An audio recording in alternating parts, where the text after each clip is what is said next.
Saw the Ride is a Gerstlauer Eurofighter located at Thorpe Park, and today I'm going to be reviewing it.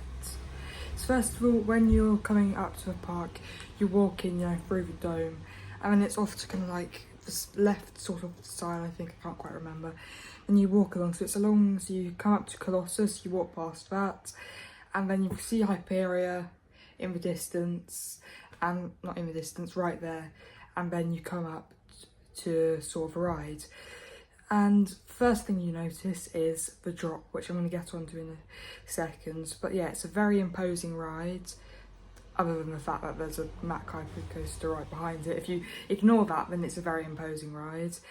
And you'll head over, through like the little section and up to the queue line. So you've got the main queue line and then the fast track and all that lovely stuff. And I think now's a good time to mention this video is not going to have the best editing like my other videos, or any editing for that matter, mainly because I'm still installing some of that software and stuff, but I should figure that out. I mean, even once I have figured that out, I still need to learn that stuff, but that's besides the point. So yeah, that's a bit of a sidetrack, but on another note, yeah. So you come up to these entrances, and now if you're going through the main entrance, you go out onto like this field, which you basically walk through until you get to inside, when it's kind of like a warehouse area. So you enter the building, go up some stairs, you're going past a bunch of saw traps, which, if you haven't guessed already, this ride is themed to the Saw movies. And you go up some stairs and into the station, which is easily my personal favourite part of this ride, apart from the drop. Easily my personal favourite part of this ride, because it's just so incredibly immersive. You've got like the music going, it's well themed, it's just brilliant. And then after that you get on the ride, you pull your over the shoulder restraint down, and then you head off. It's one of those rides that like you're actually kind of scared going into it, not necessarily because of the actual ride itself, but more because of like the theming and all, like the builds up, and you're just like staring into the darkness like, okay, we're doing this now. So yeah, and then you set off and go into what's actually another one of my favourite parts of the ride, which is the pre-lift section. So you come out, you go around this little corner, and sometimes you go straight down, at other times you wait a bit. You've got, little Billy the Puppet over here doing his thing, and then you drop. And this drop, if you're not prepared for it and have no idea what's coming, then it really catches you off guard. So you basically drop down, you've got like these swinging blades and stuff, and yeah, it's a pretty good drop. It's straight into the darkness.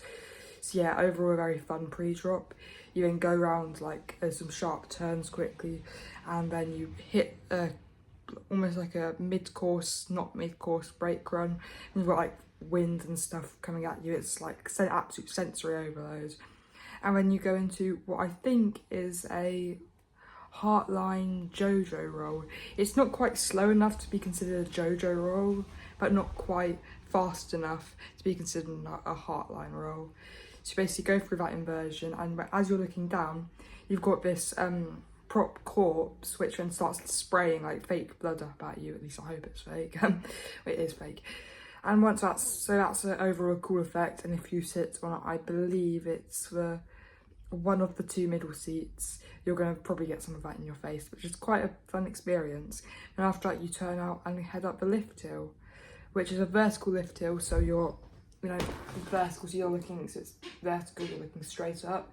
You're going up the lift hill, a bunch of things are probably going through your head, like regretting your life choices, and then you get to the top and get launched over the top through this beyond vertical drop and straight down into the rest of the ride. And another cool feature of this drop is you've got these like spinning blade thingamajigs, which kind of like serve a great head chopper.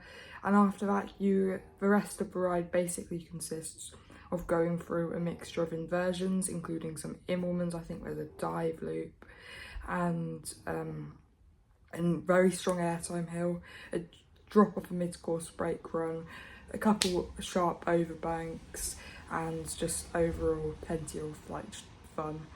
A side note, this ride is apparently my battery's on 10%. There you go. And another side note is that it is a pretty rough ride, a bit jerky, but if you put your head forward, you should be fine. And then you hit the brakes, and it's one of those rides where you're just like laughing the whole way through it. You hit the brakes, come round, get out, go back down, and yeah. So that's overall the ride, the actual ride itself. But what do I personally think of it? Well, personally, I absolutely love it. There's just something about the experience where I'm just like absolutely laughing hysterically throughout the entire time. I don't know why. I should always get off that ride in such a good mood, and that's why I'm giving this an probably way too high score, but I don't care. I'm going to be giving it a 9.3 out of 10, which, yeah, that's pretty... Let's say 9.25, I think. Not quite 9.3. So yeah, that's my overall thoughts on the ride. This isn't, again, the best video because I haven't had any editing, any script.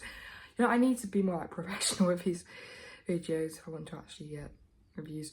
But anyway, that's the video for you guys. Hope you enjoyed. You've probably all clicked off now. You've probably all clicked off within like the beginning. So yeah, bye.